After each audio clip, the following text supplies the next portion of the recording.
আপনাদের এই কলেজের একটা সুনাম আছে, বরাবরই প্রথম থেকেই একটা খুব সুনাম আছে। আর আমাদের স্কুলে তো ইন্টারনেট জন্য যান যে সমস্ত ছাত্রছাত্রীরা বলি, এবং যখন আমাদের স্কুলে যখন উপস্থিত হন তখন তারা আমাদের মতো সহশিক্ষক শিক্ষিকার মতো আমরা তাদেরকে সম্মান জানাই, শ্রদ্ধা জানাই, এবং তারা ক্লাসও করেন। আমরা বিশেষ করে এখন বর্তমান যে ছাত্রছাত্রীরা হয়ে গেছে, ভৌগোলিক অবস্থান অনুযায়ী ছাত্রছাত্রীদের কিছু চারিত্রিক ব্যবহার লক্ষ্য করা যায়। ভৌগোলিক অবস্থান অনুযায়ী সাগরবার, বান্ধব, সত্যেশ্বর, বিদ্যাভবন যে ভৌগোলিক অবস্থানে আছে সেখানে ছাত্রছাত্রীরা একটু দুরন্ত, একটু অন্যরকম। এটা বলতে খুব একটা দ্বিধা নেই, অনেকেই জানেন এটা। সেক্ষেত্রে যারা ইন্টারনেট যান, শিক্ষণ পদ্ধতিতে যান ওখানে, আমাদের ওখানে তাদের একটু অসুবিধা হয়। কিন্তু আমাদের যারা সহশিক্ষক এবং শিক্ষিকারা আছেন তারা কিন্তু আমরা তাদেরকে ভীষণভাবে গাইড করি। এটা আমি নিজেও সবসময় করেছি। তাদের কাছ থেকে যারা যান তাদের কাছ থেকে অনেকটা অভিমানের সুরে পাই, স্যার আমাকে মানছে না, মান্যতা দিচ্ছে না। এই জায়গাটা আমরা পাশে সবসময় আছি, ছিলাম, আগামী দিনেও থাকবো। এবং এবছর এবং অনেক ক্ষেত্রেই হয়ে থাকে, মাননীয় সুমিতবাবু জানেন যে ওনারা যান আমাদের স্কুলের তরফ থেকে ওনাদেরকে অনেক কম কিছু ক্লাস দেওয়া হয়ে থাকে অনেক ক্ষেত্রেই। আমি সুমিতবাবুর সঙ্গে কথা বলেছি এবং আমি দূর থেকে এতগুলো বছর লক্ষ্য করেছি।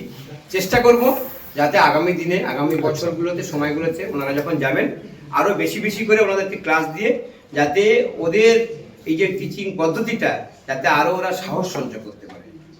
আর এখানকার যারা যান তাদের ক্ষেত্রে আমার একটা কথা বলবো, আমার পরামর্শ যে একটু সাহসী হতে বলবে। একটা ক্লাসরুমে ঢুকতে গেলে কিন্তু একটু সাহস দরকার। সেক্ষেত্রে আমি যখন একজন ঢুকছে তখনই যদি সেই নার্ভাসটা সিস্টেমটা যদি ফেল হয়ে যায় না, তখন ছাত্রটা কিন্তু ধরে ফেলে। সেই জায়গাটা তাদেরকে যখন পাঠাবেন আপনারা কিন্তু একটুখানি পজিটিভ কোনো কিছু একটা পরামর্শ দিয়ে পাঠাবেন, যে ঘাবড়াবার কিছু নেই। ধরুন সি সেকশনে একটা ক্লাস হচ্ছে, একটা সি সেকশনের ছাত্রছাত্রী আর এ সেকশনের ছাত্রছাত্রীর মধ্যে একটা তফাৎ আছেই, এ ব্যাপারে কোনো সন্দেহ নেই। কিন্তু যখনই তাদেরকে সি সেকশনের ক্লাস দেয় তখন তারা একটু ঘাবড়ে যায়। এই ঘাবড়ানোটা প্রথম থেকে তারা যেন সাহস সঞ্চয় করে ক্লাসরুমে যেন প্রবেশ করে, এই জায়গাটা আমি একটু পরামর্শ দেবো। আর কিছু না, বাকি সমস্ত রকম আমরা সাপোর্ট দেবো অবশ্যই। এবং আগামী দিনে আমি চেষ্টা করব, যেহেতু আমাদের প্রচুর স্টাফ, তো ওদেরকে ক্লাস নিতে একটু অসুবিধা হয়েছে, কিন্তু আমাদের একটা আবার পজিটিভ দিক এসে গেছে। আমাদের প্রায় 9-10 জন স্টাফ এই মুহূর্তে নেই, অভাব আছে।